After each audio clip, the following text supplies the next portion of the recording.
تو پھر دنیا کی کوئی رشتہ داری اس میں خلل اندازی نہ ڈال سکے، خلل نہ ڈال سکے. یہ بات یاد رکھیں. اب اللہ رب العزت کی وحدانیت کی گواہی دینے پر تمہارا نقصان ہو یا تمہارے ماں باپ چھوٹ جاتے ہیں، چھوٹنے دو. رشتہ دار چھوٹتے ہیں، چھوٹنے دو. اسی میں تمہاری بھلائی ہے. اس لیے کہ یہ ماں باپ، یہ رشتہ دار جن کو دیکھ کر کے تم ہو سکتا ہے تھوڑے دنوں کے لیے ایمان کو چھپا دو، میں ایمان لاؤں گا تو پتہ نہیں میرے ماں باپ کیا سمجھیں گے، میرے رشتہ دار کیا کہیں گے. یہ کچھ نہیں کہیں گے. یہ تمہارے مرنے کے بعد تو تمہیں گڑھے کے اندر ڈال کر کے چلے آئیں گے. کوئی ہے ان میں سے ہمارے قبر میں آ سکتا ہے؟ عزیز سے عزیز چاہنے والی ماں ہی کیوں نہ ہو، ہماری قبر میں وہ بیٹھے گی، 1 گھنٹہ بیٹھے گی، بند کر کے جانے کے بعد ہمارے ساتھ کوئی نہیں. میرے عزیزوں، مسلمان کا یہی عقیدہ ہے، جس نے تمہیں عدم سے ہست میں لایا ہے. مانند مطلب تم کچھ نہیں تھے اور تمہیں ایک ذرہ بنایا ہے وہ اللہ رب العزت. اب یہاں سے جاؤ گے پھر بھی تمہیں اس کا ہی سامنا کرنا ہوگا، تمہارے والدین اور رشتہ داروں کا نہیں، اللہ رب العزت.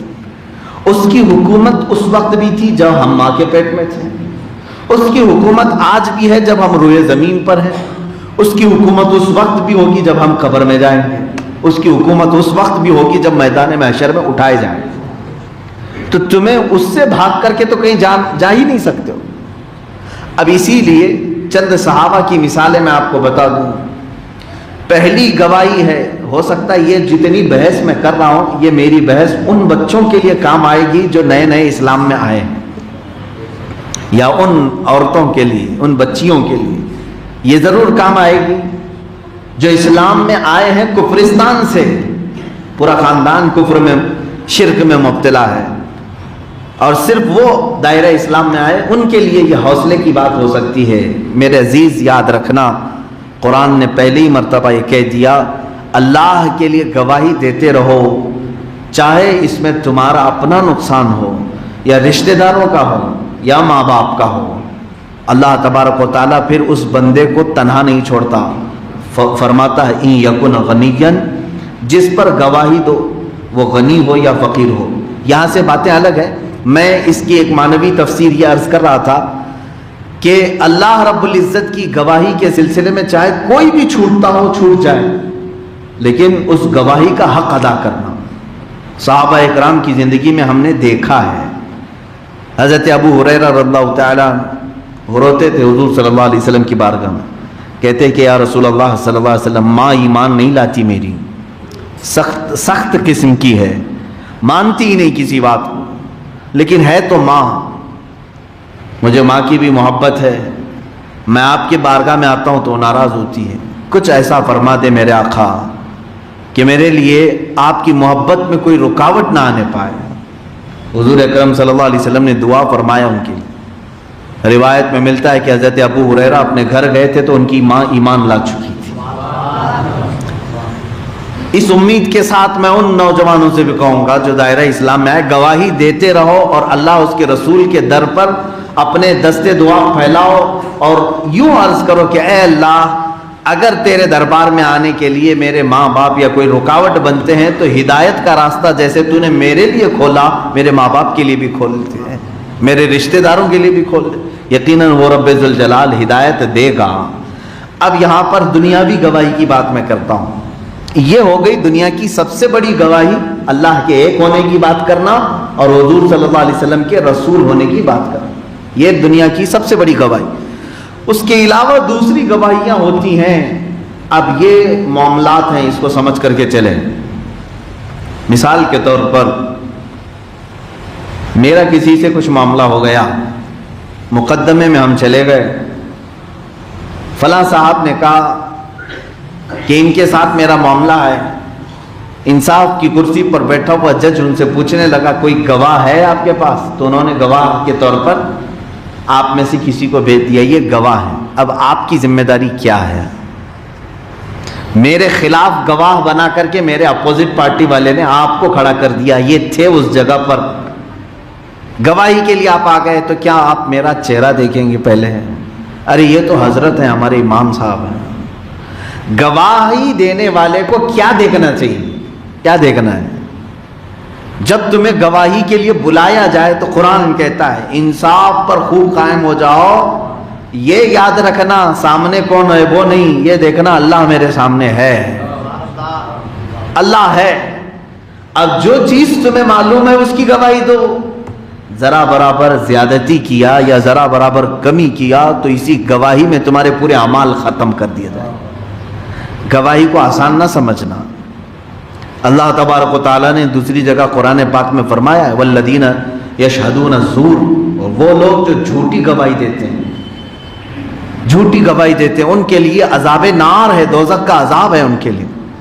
اور بہت بھیانک ایک وادی کا ذکر آیا ہے جھوٹی گواہی دینے والوں کے لیے. اب یہاں دیکھیں رب تعالیٰ فرماتا ہے کہ گواہی جس پر تم دے رہے ہو ان یکن غنیا او فقیرا فاللہ اولی بہما، جس پر گواہی دو وہ غنی ہو یا فقیر ہو، بہرحال اللہ کو اس کا سب سے زیادہ اختیار ہے.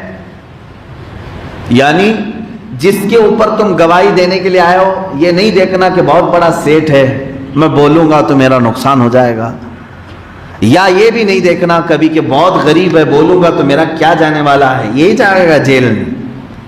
یہ دونوں صورت اسلام بتا رہا ہے کہ جس پر تم گواہی دے رہے ہو کبھی بھی سامنے والے کو یہ نہ دیکھو کہ وہ غنی ہے کہ فقیر ہے، یہ ضرور دیکھنا کہ اللہ پر میرے حالات سب کھلے ہوئے ہیں، آگاہ ہے میرا مولا، باخبر ہے. تو گواہی کے لیے اب ایک اور صورت، کہاں کہاں گواہی لی جاتی ہے. آپ تو شاید صرف چاند کی گواہی سنتے رہتے ہوں گے، چاند دیکھتے ہیں تو گواہی کے لیے علماء بلاتے ہیں، باقی کہیں گواہی کا معاملہ بھی ابھی نہیں رہ گیا ہے. گواہی کے اصول بھی بہت سارے سخت ہیں، کس سے گواہی لی جائے گی. آپ دیکھیں گواہ کا اسلام میں بہت عمل دخل ہے. تمہاری شادی نہیں ہوگی جب تک گواہ نہیں ہوں گے، ہوتے ہیں کہ نہیں. ابھی یہاں فارم فل اپ کرنے کے لیے ایک گواہ لڑکے کی طرف سے ایک گواہ لڑکی کی طرف سے رکھا جاتا ہے کہ نہیں. وہ فارم فل اپ کرنے والے گواہ ہیں، لیکن کسی نے ایسی شادی کر لی. شادی کا مسئلہ کتنا ہے معلوم ہے؟ یہ پڑھانا اڑانا یہ سب جتنا کلمے پڑھاتے ہیں درود پڑھاتے ہیں یہ سب چیزیں فرض واجب نہیں ہیں، یہ تو مستحبات میں سے. پڑھا لیا تو ثواب ہے، نہیں پڑھایا تو نکاح پر کچھ فرق نہیں آئے گا. لیکن نکاح کی اصل چیز کیا ہے؟ ایجاب و قبول. بس دو لفظ میں پورا نکاح ہو جاتا ہے. لڑکی نے کہا مجھے منظور ہے، لڑکے نے کہا مجھے قبول ہے، نکاح ہو گیا. پورا کلمہ پڑھنا فاتحہ پڑھنا یہ مستحبات میں سے. میں یہ بھی نہیں کہہ رہا کہ آج سے یہ مت کرو، کرو، ہم تو سنی ہے میرے عزیزو. لیکن نکاح کی جو اصل چیز ہے وہ کیا ہے؟ ایجاب و قبول. اب میری اتنی بات سن کر کے کوئی بھی نوجوان یہ سوچ لیا حضرت نے بتایا خالی ایجاب و قبول کا مسئلہ ہے، چلو کسی لڑکی کو لے جاتے ہیں تنہائی میں، کہتے ہیں تو بول تو منظور ہے، میں بھی بولتا ہوں مجھے قبول ہے، ہو گیا نکاح. ہم ایک شادی کے بندھن میں آ گئے. میرے عزیزو اس طرح تنہائی میں بیٹھ کر کے دو لوگ نکاح کر لیں تو جیسے میں نے کہا خالی ایجاب و قبول کا نام نکاح ہے، وہ نوجوان یہ سمجھا کہ میرا نکاح ہو گیا. نہیں، نکاح نہیں ہوا، یہ حرام کیا تم نے، کیونکہ شریعت نے نکاح کے ایجاب و قبول کے ساتھ گواہوں کو بھی شرط میں رکھا ہے. تمہیں بتانا پڑے گا سب کو کہ نکاح کر رہے ہو. کلمہ نہیں پڑھے الگ بات ہے، فاتحہ نہیں پڑھے الگ بات ہے، لیکن لوگوں کو تو معلوم کرانا ہوگا ورنہ زنا ہو جائے گا. آپ اندازہ کریں کہ گواہ کی کتنی اہمیت ہے. گواہ کی کتنی، ہماری زندگیاں شروع ہوتی ہیں گواہیوں سے، ہماری شادی ہوتی ہے گواہی سے. اب کیسا گواہ رکھنا چاہیے؟ اب یہاں میں بولوں گا تو بہت ساری چیزیں اس میں سے یعنی ماحول کے اعتبار سے میچ نہیں ہو پاتی ہیں. گواہ کو باشرہ ہونا چاہیے، وہ ایسا ہو کہ اللہ کا خوف رکھتا ہو. لیکن ایسا ڈھونڈنے جائیں گے تو نکاح مشکل ہو جائے گا، اس لیے کہ پورے شہر میں ایک دو ملیں گے اور انہی کو سب شادیوں میں گھمانا پڑے گا. تو ظاہر سی بات تو دونوں کی طرف سے کسی کو بھی گواہ بنا دیتے ہیں، ادھر کا ماموں ادھر کا چاچا، کوئی بھی ایک گواہ ہو جاتا ہے. لیکن جو گواہ کی کوالٹی ہے، مثال کے طور پر آپ دیکھیں چاند کی گواہی بھی لینے کے لیے کہا گیا، یہ دیکھو فاسق و فاجر تو نہیں ہے.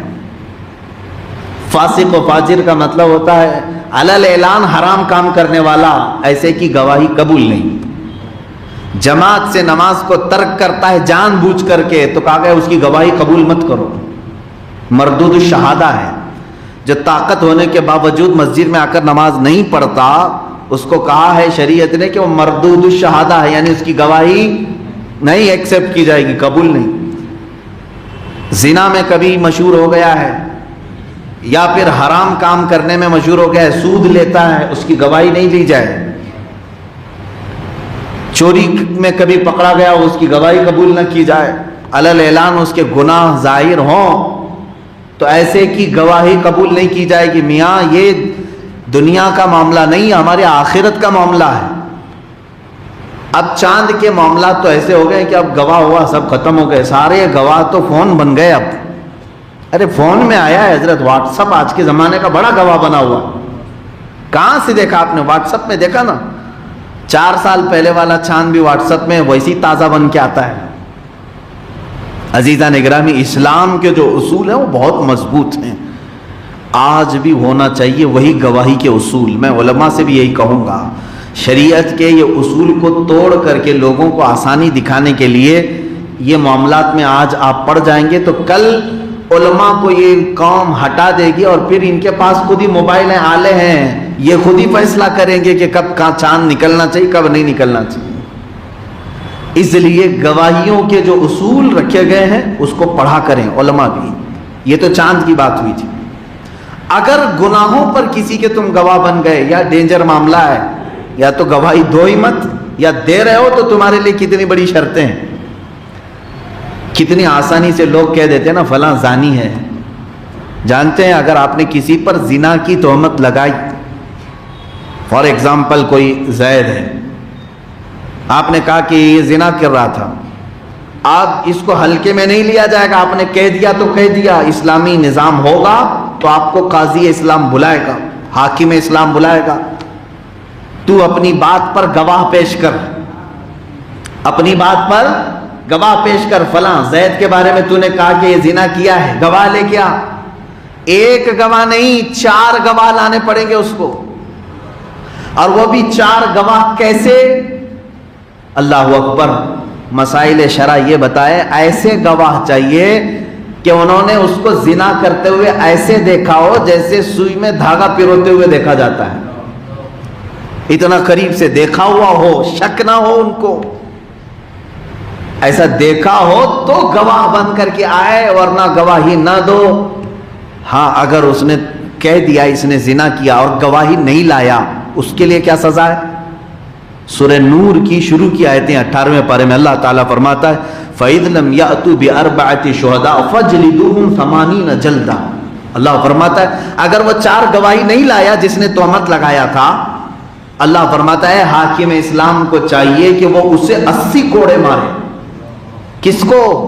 زنا کرنے والے کو نہیں، جو زنا کی تہمت لگایا تھا اس پر۔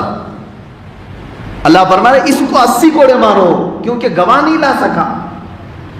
اتنا آسان سمجھتے ہیں لوگ، کسی کو بھی کچھ بول دیتے۔ آج اسلامی نظام ہوتا تو پتہ نہیں کتنوں کو 80 کوڑے لگتے ہیں۔ اگر تم گواہ نہیں لا سکتے تو بولو بھی مت ایسا جملہ۔ چلے آج یہ سوچتے ہوں کہ یہاں تو کوڑا درہ کچھ بھی نہیں، کون مارنے والا ہے، جس کو چاہے ہم بولیں گے زانی ہے، زنا کرتا ہے، معاذ اللہ۔ میں آپ کو بتاتا ہوں میرے عزیز، جب دنیا میں 80 کوڑوں کی سزا ہے تو پھر آخرت میں کیا سزا ہوگی؟ اگر تم گواہ نہیں لا سکے۔ ہاں کچھ لوگ ایسے ہیں، ہم نے ایک صاحب کو پکڑ کے پوچھا آپ فلاں کے بارے میں ایسے کہہ رہے ہیں، اس کی عورت بہت بدکار ہے، غلط لوگوں سے اس کی سنگت ہے اور زانیہ ہے، یہ لفظ ہوا۔ میں نے کہا آپ نے دیکھا یا آپ کے پاس کوئی گواہ ہے؟ کہا نہیں، لوگ بولتے ہیں اس طرح سے، مشہور ہے حضرت، یہ بات مشہور ہے۔ میرے عزیزو، 1000 مشہور ہو، شریعت یہ کہتی ہے کہ ایسا دیکھا ہو جیسے سوئی میں دھاگا پروتے ہوئے دیکھا ہو، جب تک تو کسی کے بارے میں نہ بات کر، ورنہ تیرے اعمال کی خبر تو رکھ۔ 80 کوڑے دنیا میں لگائے جائیں گے، اور اگر دنیا میں جو سزا نہیں ہوئی اس کا 100 گنا بڑھا کر کے آخرت میں دیا جائے گا۔ اسی لیے تو صحابہ ڈرتے تھے نا، ان سے اگر کوئی خطا ہو جاتی تو وہ دنیا میں ہی سزا لے لیتے تھے حضور کے پاس آ کر کے۔ حضور پاک صلی اللہ علیہ وسلم کے پاس آئے اور انہوں نے سزائیں لے لی. کسی کا ہاتھ کاٹا گیا ہے, کسی کو کوڑے مارے گئے, کسی کو سنسار کیا گیا ہے. وہ چاہتے تو چھپا لیتے نا, نہیں بولتے, لیکن انہوں نے سزائیں دنیا میں کیوں لے لی؟ اس لیے کہ انہیں معلوم تھا دنیا کی سزا اگر لے لی تو عافیت ہے, یہاں اگر بچ گئے سزا نہیں لیے اس کا 100 گنا بڑھا کر کے آخرت میں دیا جائے گا, اس سے تو بہتر ہے. اس لیے میرے عزیزو, جس پر بھی ایسے معاملات مشہور ہیں, جب تک اس وقت تک گواہی نہ دو جب تک تم نے اپنی آنکھوں سے نہ دیکھا ہو. یہ گناہوں کے معاملات ہوئے. حد قذف شریعت کی کتابوں میں موجود ہے, یعنی کوڑے لگانے کا حکم ہے اس کو بھی جو بغیر ثبوت کے لوگوں کے عیبوں کو بیان کرتا ہے اور گواہی دیتا ہے. اب یہ کئی گواہیوں کی بات میں نے کیا. چاند کی گواہی ایک الگ مسئلہ ہے, زنا کے متعلق گواہی ایک الگ مسئلہ ہے, یہاں کیسے لوگ چاہیے. اور پھر نکاح کے گواہ یہاں الگ مسئلہ ہے. دیگر معاملات میں گواہ, سب جگہ کیٹیگری بدلتی ہے گواہوں کی. شریعت نے ہر ایک کی کوالٹی بتائی ہے. چاند کو دیکھنے والے جو گواہ ہیں وہ کیسے ہونے چاہیے, کس حد تک, کس کا ایکسپٹ کیا جائے, قبول کس کا کیا جائے. کوئی بھی 2 مسلمان مرد یا ایک مسلمان مرد اور 2 عورتیں گواہی دیتے ہیں تو قبول کیا جائے گا. اتنا ہے کہ وہ علل اعلان حرام کاریاں نہ کرتے ہوں. نکاح کے گواہوں میں بھی کوشش یہ کریں کہ ایسا گواہ ہو جو شریعت کو اور اللہ اور اس کے رسول کو مقدم رکھتا ہو, گناہوں سے بچنے کی کوشش کرتا ہو, ایسا گواہ رکھیں. اور اس کے علاوہ اب تو اسلامی نظام ہے نہیں کہ آپ کو کسی پر تہمت لگائی گئی اور اس کے لیے گواہ مانگے جائیں. اگر گواہوں سے ثابت ہو بھی گیا تو آپ سزا تو نہیں دے سکتے نا, آج سنگسار تو نہیں کر سکتے, تو یہ معاملہ ہی الگ ہے. اب میں آیت پڑھتا ہوں. اللہ تعالیٰ فرماتا ہے فَلَا تَتَّبِعُوا الْهَوَىٰ أَن تَعْدِلُوا, خواہش کے پیچھے نہ جاؤ کہ حق سے الگ پڑ جاؤ. اکثر ایسا ہوتا ہے کہ اپنوں کا کوئی معاملہ آ جائے تو جھوٹی گواہی بندے دے دیتے ہیں. تو اللہ فرما رہا ہے خواہش کے پیچھے مت جاؤ, عدل و انصاف کو چھوڑ کر کے اپنی طبیعت کی بات کبھی نہ سننا. تمہارے لیے عدل سب سے بڑا معیار ہونا چاہیے. میرا بیٹا بھی کٹہرے میں کھڑا ہو اور میں نے اس کے گناہ دیکھے ہیں تو مجھے گواہی دینا چاہیے, گواہی دے دوں. یہ نہیں کہ اس کو بچانے کے لیے ہیلے بہانے کروں. اگر میرے باپ سے غلطیاں کوتاہیاں ہوئی ہوں, میرے بھائی سے ہوئی ہوں اور مجھے گواہ کے لیے لایا گیا تو مجھے سچی گواہی دینی چاہیے. تبھی یہ ایمان کا تقاضا ہے. ایمان والوں کو اللہ یہی فرما رہا ہے. اور اگر تم ہیلے بہانے کرتے ہو اور اپنوں کے لیے گواہی چھپا دیتے ہو, دوسروں کے لیے بھرپور گواہیاں دیتے ہو, تو یہ مومن کی شان نہیں ہے, مومن کی شان نہیں. اللہ فرماتا ہے وَإِن تَلْوُوا أَوْ تُعْرِضُوا, اور اگر تم ہیر پھیر کرو گے گواہی میں یا منہ پھیرو گے, فَإِنَّ اللَّهَ كَانَ بِمَا تَعْمَلُونَ خَبِيرًا, تو اللہ کو تمہارے سارے کاموں کی خوب خبر ہے. اللہ رب العزت تو جان رہا ہے تم نے گواہی میں کیا ہیر پھیر کی, کیا ملایا کیا نہیں ملایا. اس لیے یاد رکھیں میرے عزیزو, پہلی چیز تو یہ ہے کہ جب کوئی گناہ دیکھو, غلط دیکھو, اور اگر تمہیں گواہی دینے کی بات آ جائے تو تمہیں گواہی دینی پڑے گی. تاکہ ہاں اب ایک مسئلہ یہاں پر آئے. جیسے بعض لوگ غیبت کو اور گواہی کو فرق نہیں کر پاتے. غیبت ایک الگ چیز ہے, بیک بائٹنگ جس کو کہتے ہیں, کسی کے پیٹھ پیچھے برائی کرنا, اور ایک ہے گواہی دینا. ایک ہے مسجد میں تمہارا مقتدا ہے, مقتدی نہیں, مقتدا امام ہے, تم نے حرام کام اس سے ہوتے ہوئے دیکھا اور تم نے لوگوں کو بیان کر دیا, تو کچھ لوگ ایموشنل کرتے ہیں اور کہتے ہیں کہ یہ جو ہے غیبت کر رہا ہے. غیبت نہیں, بلکہ وہ اس کے گناہوں پر گواہی دے رہا ہے تاکہ دوسرے اس فتنے میں مبتلا ہونے سے بچ جائیں. تو اگر اس طرح کی گواہی دیا تو اس کو غیبت نہیں کہا جائے گا, بلکہ اس کو گواہی دینا کہا جائے. لیکن اس کو لے کر کے بھی ہر ایک کے پیٹھ پیچھے برائی بھی نہیں کرنی چاہیے. یہ کہاں گواہی دے؟ جہاں لوگوں کو نفع دے سکے, جہاں ضرورت ہو. مثال کے طور پر میں اس سے پہلے بھی کہتا آیا ہوں میرے متعلق اگر آپ کو کوئی غلط چیز نظر آ گئی، کچھ غلط چیز نظر آئی، سب سے پہلے ہونا یہ چاہیے کہ آپ کو اطلاع ہوئی تو مجھے آ کر کے بتائیں، اس لیے کہ اس کا تعلق مجھ سے ہے نہ کہ عوام سے ہے۔ آپ کے اندر اخلاص ہے اور آپ مخلص ہیں تو سب سے پہلے آ کر کے مجھے بتائیں گے کہ آپ سے ایسی ایسی چیز ہو گئی، صحیح کر لو۔ دوسری بار آ کر کے پھر آپ بتائیں گے آپ سے ایسی ایسی غلطی ہوئی، صحیح کر لو۔ پھر اگر مجھ سے وہ غلطی صحیح نہیں ہوئی تو پورے مجمع میں آپ اعلان کریں گے کہ اس کی ایک ایسی غلطی ہے جس کی وجہ سے تمہاری نمازیں نہیں ہو سکتی، لہٰذا اے لوگوں دور ہو جاؤ، تم نے اپنی ذمہ داری پوری کی۔ لیکن یہاں الٹا ہوتا ہے، امام کو تو پتہ ہی نہیں رہتا، پورے مجمع میں معلوم رہتا ہے، مارکیٹ میں پورا گھوم رہی ہے بات، دکان دکان جا کر کے بتا رہے ارے ان کا تو ایسا معاملہ ہے، ان کا تو ایسا معاملہ ہے۔ تو جو تمہارے پاس آ کر کے ان تمام چیزوں کو بتاتا ہے اس سے صرف ایک ہی سوال کریں، ٹھیک ہے میاں اگر وہ غلط ہے تو مسلمان ہے، اس کی اصلاح کرنی چاہیے، یہاں بیٹھ کر بات کرنے سے بہتر ہے چلو اسی کے پاس جا کر اس کو صحیح کر دیتے ہیں، اس کو بتا دیتے ہیں اور وہ صحیح کر لیتے ہیں۔ اگر وہ نہیں مانتا اور صحیح نہیں کرتا اپنے آپ کو، تب پھر ہم سب کو مل کر کے بتائیں گے کہ ہم نے اس کی غلطی کی اصلاح کرنے کی کوشش کی، وہ اصلاح نہیں کرتا، لہذا اے لوگوں ایسے شخص سے تم سب اپنا بچاؤ۔ یہ اصول ہوتا ہے۔ اب آیتیں آگے کی جو میں نے تلاوت کی، اللہ تعالیٰ فرماتا ہے اے ایمان والو اللہ اور اس کے رسول پر ایمان لاؤ، ایمان رکھو، اور اس کتاب پر جو اپنے ان رسول پر اتاری اور اس کتاب پر جو پہلے اتاری، اور جو نہ مانے اللہ اور اس کے فرشتوں اور کتابوں اور رسولوں اور قیامت کو تو وہ ضرور دور کی گمراہی میں پڑا ہے۔ بے شک وہ لوگ ان الذین آمنوا ثم کفروا ثم آمنوا ثم کفروا ثم ازدادوا کفرا لم یکن اللہ لیغفر لهم ولا لیہدیہم سبیلا، بے شک وہ لوگ جو ایمان لائے پھر کافر ہوئے، پھر ایمان لائے پھر کافر ہوئے اور پھر کفر میں بڑھے، اللہ ہرگز نہ انہیں بخشے نہ انہیں سیدھا راستہ دکھائے گا۔ یہاں سے ایمان کی بات چل رہی ہے۔ ایمان کسے کہتے ہیں یہ آپ نے پہلے سنا ہوگا ہمارے بیانات میں، عقائد کے 7 چیزوں پر یقین رکھنے کا نام ایمان ہے۔ اللہ پر، اس کے فرشتوں پر، اس کی کتابوں پر، اس کے رسولوں پر، قیامت کے دن پر اور تقدیر پر، پھر مرنے کے بعد دوبارہ قیامت کے دن اٹھائے جانے پر، زندہ ہونے پر۔ یہ 7 چیزوں پر یقین رکھنے کا نام کیا ہے؟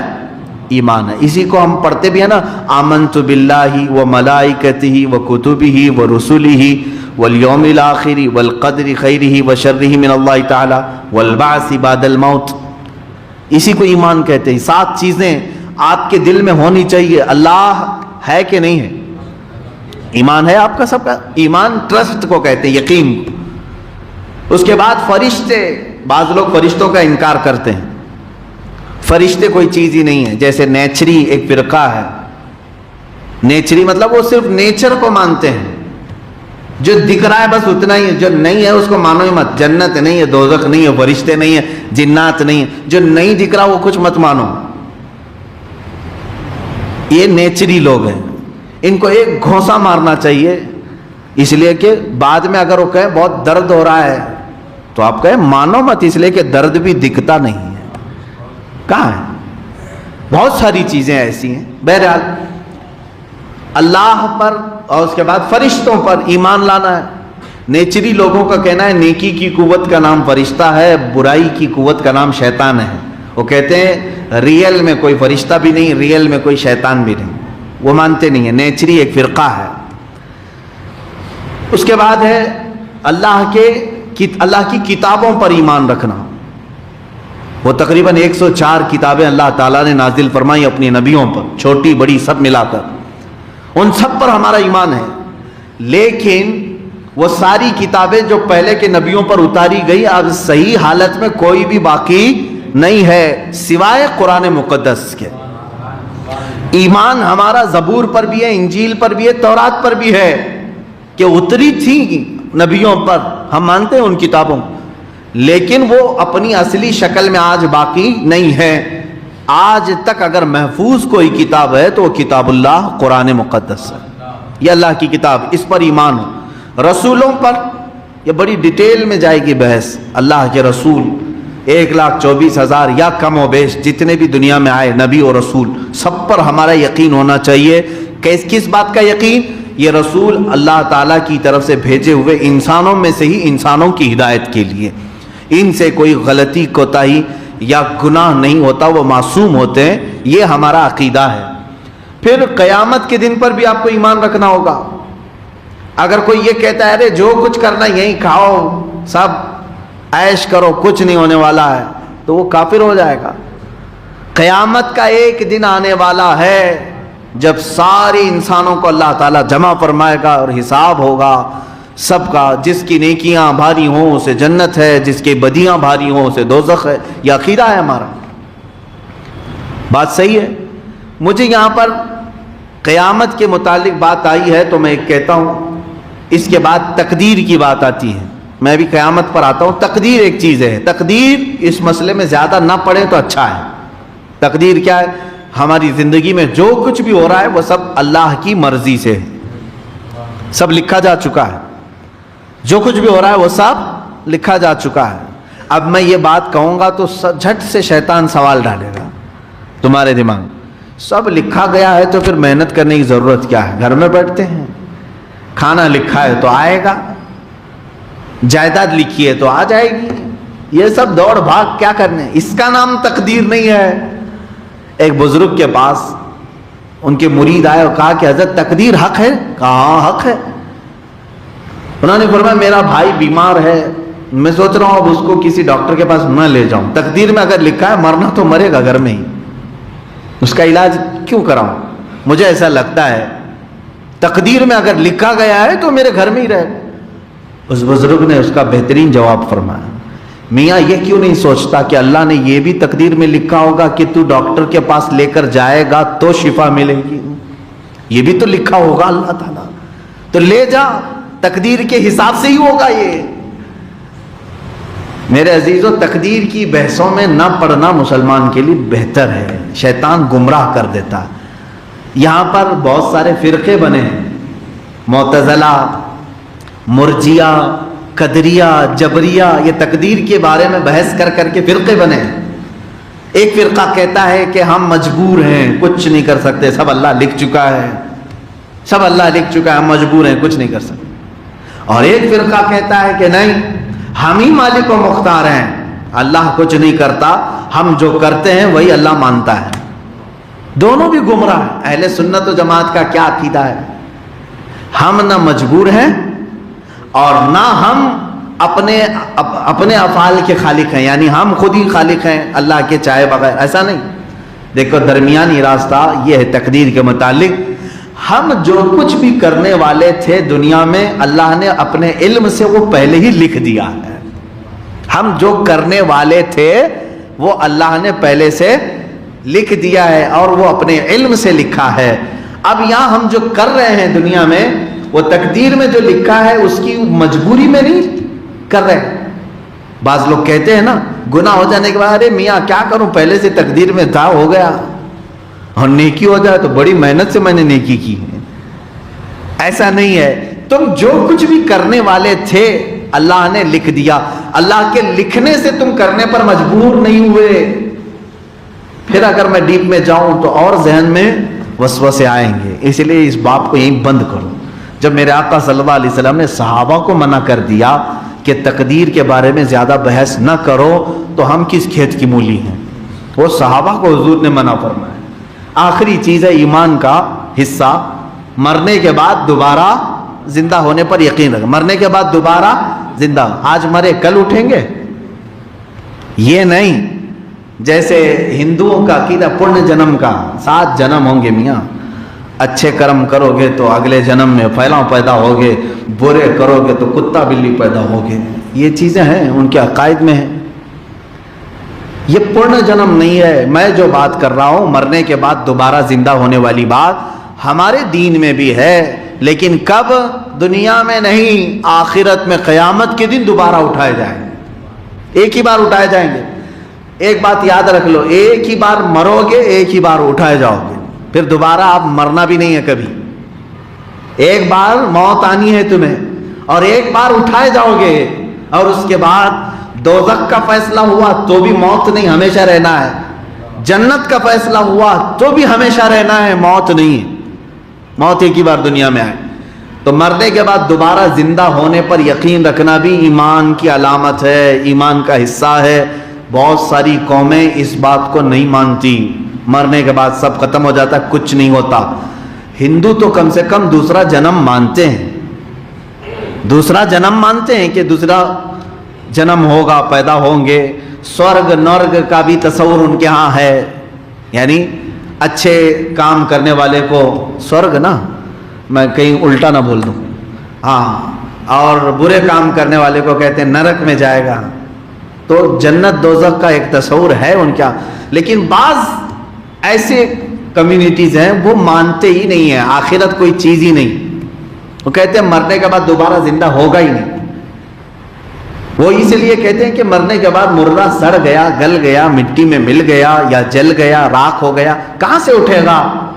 اس کی تردید میں قرآن میں کئی آیتیں آئی. اللہ نے فرمایا تم پیدا کیسے ہو کر کیا ہے؟ تم کو اللہ تعالیٰ نے پانی کے ایک قطرے سے پورا جسم بنایا، تمہاری جلی ہوئی راکھ سے کیا وہ دوبارہ نہیں اٹھائے گا؟ وہ قادر مطلق ہے. ایک بوند قطرے سے جب پورا ڈھانچہ تیار کر سکتا ہے وہ مولا، تو ایک زندہ انسان جو مر گیا اسے دوبارہ اٹھانا اس کے لیے عجب بات نہیں ہے. دوبارہ زندہ ہوں گے تم. تو اب یہ ایمان کے 7 حصوں کی جس نے بھی ایک بھی انکار کیا وہ اسلام سے خارج ہو گیا.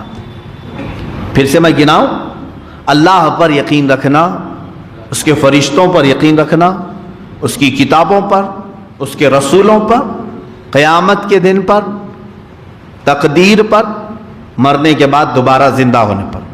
میرے عزیزو، اگر مسلمانوں کو یہ 7 چیزیں یاد نہیں ہیں تو میں کہتا ہوں یاد کر لو. یہ تمہارا ایمان ہے، یہ جڑ ہے تمہاری، اسی پر پوری تمہاری ایمان کی عمارت کھڑی ہے. اگر یہ پایا ہی نہیں معلوم ہے تو پھر مسلمان کیسے؟ ٹوپی داڑھی والے مسلمان، کپڑے والے مسلمان، بڑے کے گوشت کے مسلمان، نام کے مسلمان. آپ کو جب اپنی عقائد کی جڑ ہی نہیں معلوم تو پھر کیا ہے؟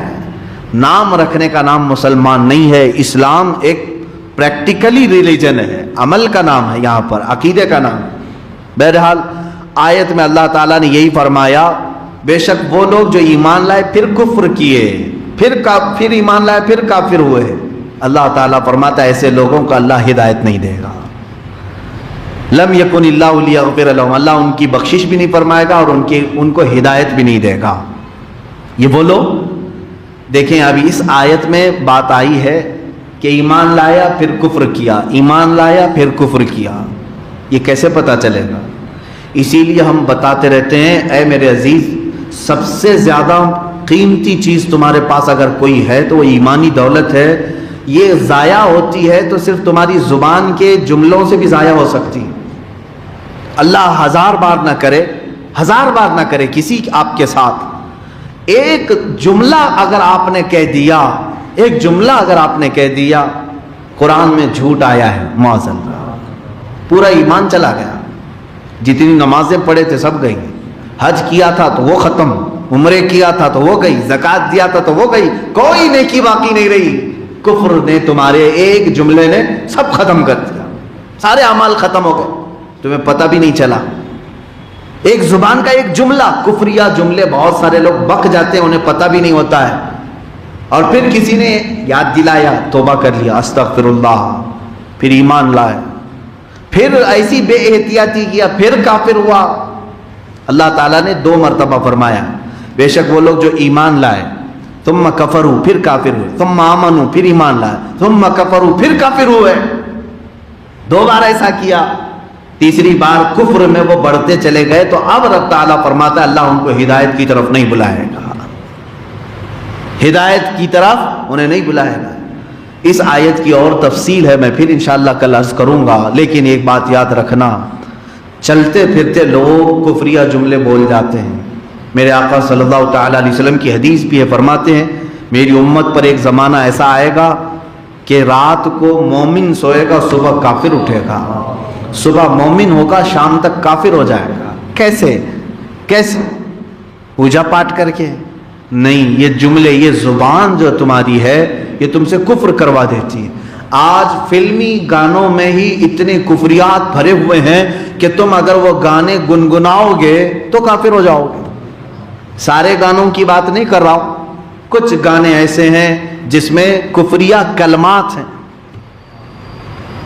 کفریہ کلمات ہیں, یعنی اپنے محبوب کو خدا بنا کر کے پیش کر دینا کہ تمہارے سامنے میں سجدہ کروں گا, اس طرح کے کچھ الفاظ ہیں. پوری کتاب ہے, حضرت مفتی نظام الدین صاحب قبلہ کی پوری کتاب ہے فلمی گانوں میں موجود کفریات کے متعلق, اور اس کو ہمارا نوجوان آج سنتا بھی ہے, کہتا بھی ہے, اسے معلوم ہی نہیں. ایک ایگزامپل, خدا بھی جب دیکھتا ہوگا, اس طرح کا کوئی جملہ یاد نہیں ہے مجھے, سوچتا ہوگا کہ تجھے کس نے بنایا ہوگا, ایسے کچھ جملے ہیں گانوں کے. معاذ اللہ رب العالمین, جس نے یہ کہا اس نے کفر کیا. اللہ کی تخلیق کے علاوہ کوئی اور خالق ہو سکتا ہے؟ یہ تمام جملے, اور قدرت نے بنایا ہوگا, جملے یاد نہیں آ رہے ہیں. بہرحال اس میں موجود اپنے محبوب کو گانوں میں اس طرح کا پیش کرنا کہ خدائی درجہ دے دینا یا اللہ کی شان میں توہین ہو جانا, یہ وہ ہیں جو آج ہندوستانی گانوں میں بھی کفریات موجود ہیں. اس لیے ہم اپنے نوجوانوں سے کہتے ہیں کہ میرے عزیز, یہ شہادت گہ الفت میں ہے قدم رکھنا, لوگ آسان سمجھتے ہیں مسلمان ہونا. تم ایمان تو لائے ہو, آج نمازیں پڑھ رہے ہو, کہیں ایسا نہ ہو کہ یہ ایمان کی دولت تمہاری ختم ہو جائے, کافر بن گئے, پھر ایمان لائے پھر کافر ہو گئے, پھر ایمان لائے پھر کافر ہو گئے. اگر یہ کھیل چلتا رہا تو رب تعالیٰ فرماتا ہے اللہ اسے ہدایت ہی نہیں دے, اللہ اس کی بخشش نہ فرمائے. یہ آیتیں بتا رہی ہیں. اس لیے ایسی چیزوں سے پرہیز کرو جہاں ہلکا شبہ بھی آپ کو لگتا ہے کہ میرے رب کی شان میں توہین ہو سکتی ہے, رسول کریم صلی اللہ علیہ وسلم کی, یا اسلام کا مذاق ہو گیا یا قرآن کا مذاق ہوا, آدمی دائرہ اسلام سے خارج ہو گیا. ان تمام چیزوں کو محفوظ رکھنا چاہیے. اللہ تعالیٰ نے فرمایا اس کے بعد کی آیتیں, بشر المنافقین بان لهم عذابا الیما. اب یہاں سے منافقین کی بات چل رہی تقریباً ایک صفحے تک, یعنی آیت نمبر 138 سے لے کر 148 تک, 147 تک, تقریباً 10 یا 9 آیتیں, پورا ایک صفحہ قرآن پاک کا اللہ تعالیٰ نے یہ منافقین کے متعلق بیان فرمایا. اور یہ صفات سب آپ کو پتہ چلیں گی. کل میں عرض کروں گا اگر زندگی باقی رہی منافقین کون ہیں. شاید ابھی 1-2 جمعہ قبل میں نے اس پر بیان بھی کیا, لیکن اب یہ تفسیر ہے, ڈیٹیل ہر آیت تمہیں بتائے گی کہ منافق کون ہے. کہیں ایسا تو نہیں کہ ہمارے اندر منافقت آ گئی ہو, یہ ڈھونڈنے کی ضرورت ہے, کیونکہ نفاق کی 2 صورتیں بتائی گئی. ایک نفاق عملی ہے, ایک نفاق اعتقادی ہے.